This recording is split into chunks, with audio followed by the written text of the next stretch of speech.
Hello friends, welcome to Wow IS. This is the fifth part of the June 2023 current affairs in which we are going to cover the fifth part of the economics, that is the remaining part.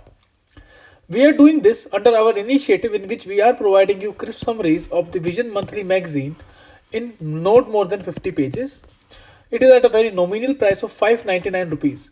You can access the videos on our YouTube channel. However, to access the PDF, you have to pay this nominal fee. You can pay through this QR code and send us the payment details. Now let's start with today's topic. First one is Fair and Remunerative Prices, FRP. The Cabinet Committee on Economic Affairs approved the FRP for sugarcane 2023-24 season. Now, FRP is the minimum price at which sugarcane is to be purchased by the sugar mills from the farmer. It is determined under the Sugarcane Control Order of 1966. Now, there is a dual pricing mechanism for sugarcane. FRP is announced by the central government. However, states can announce their state-advised prices, usually higher than the FRP.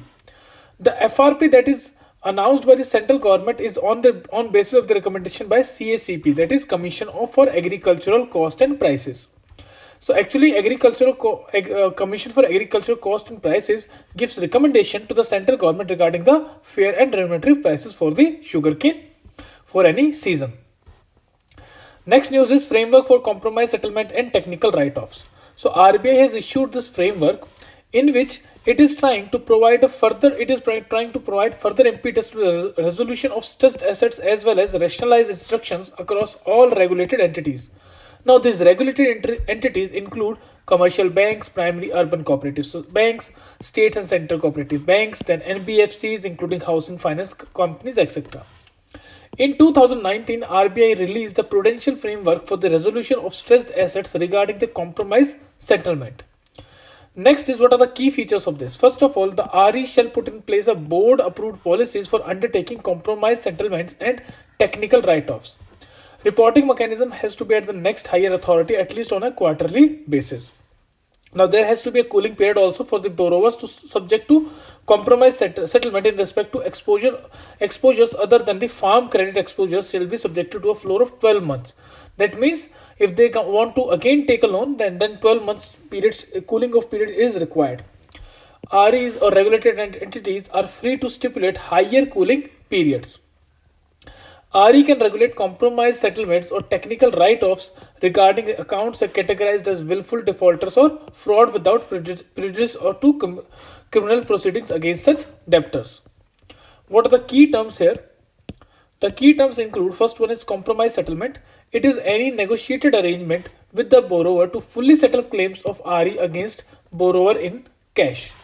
Second is technical write-off, where the non-performing assets remain outside the borrower's loan account level but are written off by RE only for accounting purposes. Third one is willful defaulter, a borrower who refuses to repay loan despite having the capacity to pay up. Next article is Financial Stability Report. It is a biannual report released by RBI which reflects the risk to financial stability and resilience of Indian financial system. The global FSR is released by IMF. The key highlights are Indian banking system is well capitalized and capable of absorbing macroeconomic shocks over 1 year horizon even in absence of any further capital infusion. So that is a good news. Second is gross NPA ratio of the scheduled commercial banks continue to downtrend and fell to a 10-year low of 3.9% in March 2023. Then net non-performing assets declined to 1.1%. Capital to risk weighted asset ratio CRAR of SCBs rose historically high of 17.1% in March 2023. Next, creating a framework for global regulation including possibility of prohibition of unbacked crypto assets, stable coins would be a priority.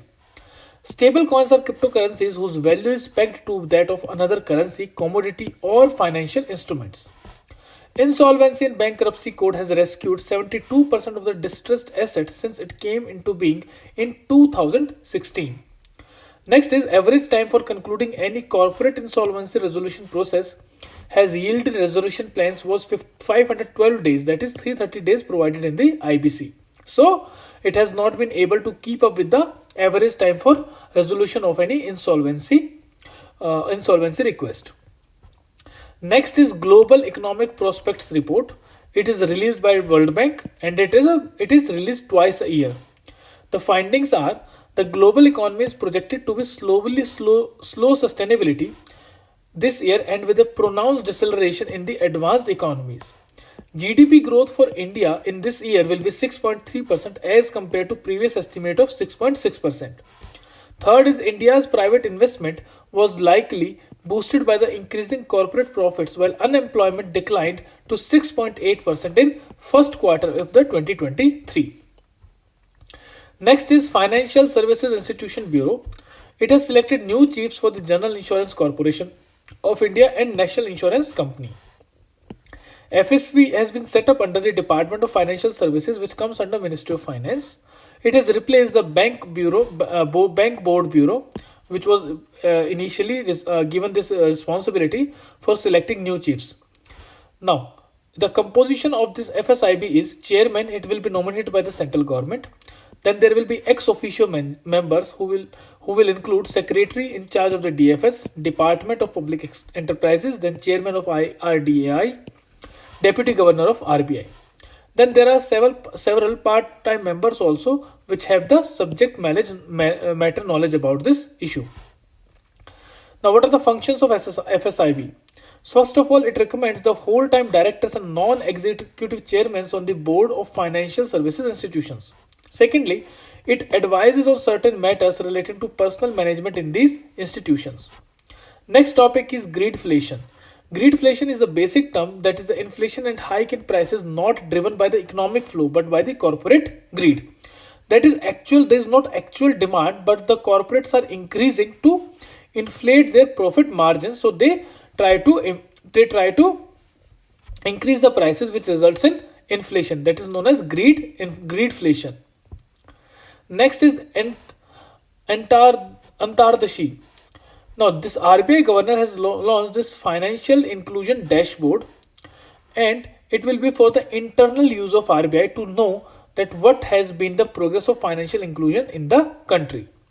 Next is gift tax.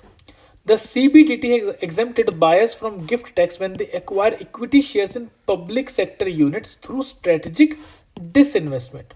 Now, what is a gift tax? It is any form of money or a movable or immovable property that an individual receives from another individual or organization without making any payment. Before the amendment, the difference in the book value and the fair market value was considered deemed income of the buyer under section 56 2x of the income tax. For the buyer, the difference is treated as deemed income, which gets taxed at the rate applicable to the individual. The relaxation will stay as long as the strategic investor retains at least 51% in PSUs after the takeover. Next is Global Competitive Index. Recently, it was published by the International Institute of Management Development. This index has said Denmark, Ireland, and Switzerland are the top performers among the 64 economies measured in this index. India has dropped by 3 spots to reach at 40th, but still this is better than what it performed in the 2019-21 index. That means before the COVID. The Global Competitive Report is a yearly report published by World Economic Forum. So you should know these two things. One is Global Competitive Index, which is published by International Institute for Management and Development, and Global Competitiveness Report is published by World Economic Forum. Next is NAM, or National Agricultural Market, or eNAM. Now, why it is in news? Because it has crossed 1 trillion rupees trade in financial year 2024. It was launched in 2016 and was a pan-India electronic trading portal that networks the existing agriculture produce market committee mandis. Now, it was created it creates a unified national market for agriculture commodities. So, objective is it streamlines the procedures across integrated markets. It removes information asymmetry between buyers and the sellers and promotes real-time price discovery. It is completely funded by central government and is implemented by small farmer agri-business consortium under Ministry of Agriculture and Farmers Welfare. Other key features: facilitate trade from warehouse based on ENWR, or electronic negotiable warehousing receipts. platform to facilitate farmers to sell the produce outside their state borders. 41 service providers from different platforms facilitating various value chain services like trading, quality checks, warehousing, fintech are covered. AI based assaying equipments have been integrated with eNAM platform. Now, what are the key outcomes envisioned in this eNAM? Single license for trading across all markets in the state. Second, single point market fee. Then improved supply chain and reduced wastage. Next is Pradhan Mantri Kisan Samman Nidhi or PM-KISAN scheme. PM-KISAN scheme has become the first scheme of government to do eKYC through facial authentication mobile app. This app will enable farmers to complete their eKYC process by scanning their face on mobile phones instead of using OTPs or fingerprints. Face authentication process is used to uniquely identify a person based on facial features like distance between eyes, shape of the cheekbones, etc. It is a part of the larger biometric security tool, which includes iris scan, fingerprints, etc. Now, additionally, if you know about DG Yatra app, it is based on facial recognition technology only, which has now crossed 1 million marks. It was launched by Ministry of Civil Aviation, and it helped in achieving contactless, seamless processing of the passengers at the airport. It facilitates paperless travel and avoids identity checks at multiple points in an airport. Now, what is about PM Kisan scheme?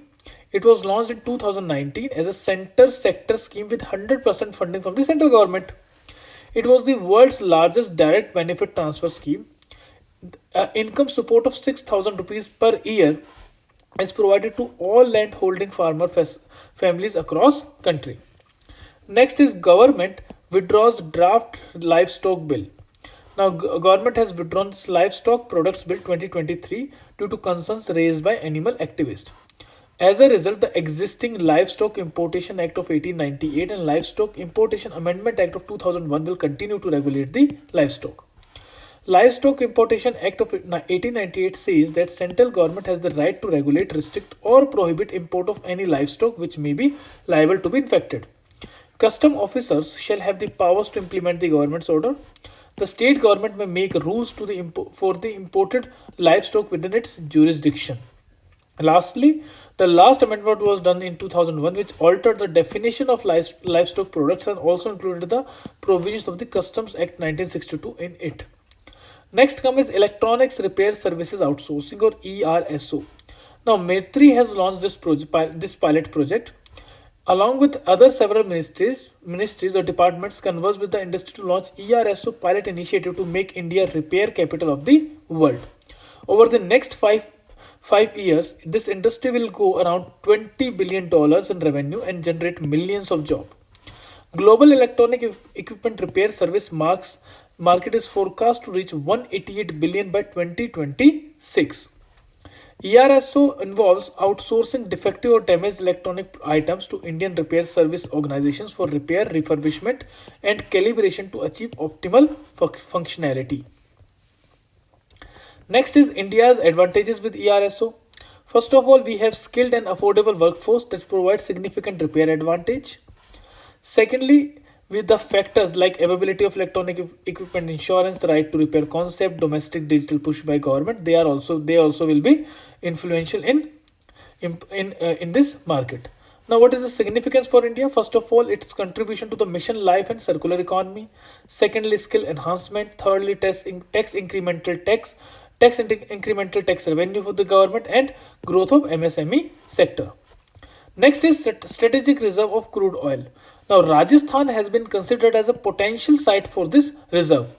It has a bulk of requisite salt formations in India and is seen as the most conducive for developing salt caravan based on strategic storage facilities. Construction of strategic oil reserves facility is managed by the Indian Strategic Petroleum Reserve Limited ISPRL, a special purpose vehicle under Ministry of Petroleum and Natural Gas. Salt cavern based reserves versus rock cavern based reserves. Unlike underground rock caverns, which are developed through excavation, salt caverns are developed by process of solution mining, which involves pumping water into geological formations with large salt deposits to dissolve the salt. Process is simple, faster, and less cost intensive than the developing excavated rock caravans. Unlike rock caravans, salt caravans based storages can be created and operated almost entirely from the surface. That is a good news. Now, about the strategic petroleum reserve, India has a total capacity or cumulative capacity of 5.33 million metric tons of crude oil storage, which can meet around 9.5 days of the country's oil demand. International Energy Agency recommends that all countries should provide hold of an emergency oil stockpile of at least 90 days of import protection. Presently, India has three SPRs made of excavated rock caravans at Mangalore 1.5 MMT, Padur at 2.5 MMT, and Vishakhapatnam at 1.33 MMT. Another 6.5 MMT of storage crude reserve is planned at the Chandrikol, 4 MMT at Odisha, and Padur it is 2.5 MMT. Next is exploration of coal and lignite scheme. The cabinet has approved the continuation of this central sector scheme. It will run from 2021-22 to 2025-26. Exploration of coal and lignite is conducted in two broad stages. First is promotional regional exploration and detailed exploration in known coal India limited blocks. The geological reports prepared through these explorations is used for auctioning new coal blocks. Next is steel industry. India currently ranks as the world's second largest producer of crude steel and a production of crude steel at 133.596 metric ton. It surpassed Japan in 2018 itself. China remains the global leader as we know. Now about steel. It is an alloy of iron and carbon containing less than 2% of carbon and 1% manganese and small amounts of silicon, phosphorus, sulfur and oxygen. Iron is made by removing oxygen and other impurities from the iron ore. Steel is the world's most important engineering and construction material. It is used in every aspect of our lives in cars, construction products, refrigerator, washing machine, etc. Cargo ship, everything you see, you will find steel. Now, what are the initiatives for the steel industry? First is steel scrap recycling policy for promoting scientific processing and recycling of the ferrous scraps. The National Steel Policy of 2017 set targets for achieving total crude steel capacity of 300 MTPA and total crude steel demand production of 255 MTPA by 2030-31. Then policy for providing preference to domestically manufactured iron and steel products, DMI and SP policy. Then production linked incentive scheme for domestic production, specialty steel has been approved in 2021. Iron ore, hematite, magnetite, limonite, siderite. So you should know all these names. These can be asked in your prelims also. What are the active mines? Beladila, Naugao, then Gandhramardhan, Joda, Balda, Narayanposhi, Daitri and Barsua mine. India exported $4.3 billion iron ore and making it the seventh largest exporter of iron ore and imported around 177 million in iron ore, becoming the 41 largest importer of the iron ore. Low grade ores comprise 92% of India's iron ore exports. So India is mainly exporting low grade iron ores. Next is petroleum coke or pet coke. Recently, Directorate General of Foreign Trade permitted import of pet coke as raw material for lithium ion batteries. Now, what is the importance of this needle pet coke? This import of needle pet coke with sulfur content less than 0.8% is permitted for making graphite anode material for lithium ion batteries and not for any other purpose. So it is for a very specific purpose. As world's largest consumer of pet coke, India imports over half of its annual pet coke consumption mainly from USA. In 2018, government banned the import of pet coke for its use as fuel but allowed for cement, limekiln, calcium carbide and gasification industries. Petroleum coke or pet coke is carbon-rich solid material derived from final cracking process, a thermo-based chemical engineering process that splits long-chain hydrocarbons of petroleum into shorter chains. Grades of pet coke: green coke, kaolin coke. Green coke, it has high moisture and volatile matter content. Kaolin coke, it has high carbon content than the green coke. Types of pet coke: NPC, honeycomb coke, sponge coke, short coke. Application: feedstock or fuel use, cement gasification boilers. Carbon source: electrodes, synthetic graphite, silicon carbide, TiO2 pigments, carbon razors, etc. Issues due to petcoke use. It has over 80% carbon and emits 5 to 10% more CO2 than coal on per unit of the energy basis. So it is more polluting. Apart from sulfur, it also releases other toxic gases including nitrous oxide, mercury, arsenic, chromium, nickel, and hydrogen chloride after burning. It also contains heavy metals. Already cadmium name has been given to you. Chromium name has been given to you above. So chromium, nickel, they come under heavy metals. Next is what are the benefits of the pet coke over coal. So it has higher calorific value. It has hydrophobic as coal is hydrophilic, that is having an edge in the rainy season. Then it is low. It is a low volatile matter and has no evaporation losses. Also, it has low ash content. Next is National Energy Data Survey and Analysis 2021. So this report has been released under the under Bureau of Energy Efficiency. The highlights are total estimate reserves of coal as of 2022 are around 361,411.46 metric tons or million tons. India's crude oil production has declined from 36.101 metric million ton in 2016-17 to 29.69 million ton in 2021-22. From 2016-17 to 2021-22, India's domestic production of LPG has grown at CAGR of 2%. In 2016-17, India exported 26% of its domestic production of diesel, while their share increased to 30% in 2021-22. So with this, we end today's session. In the next session, we are going to cover the security topic.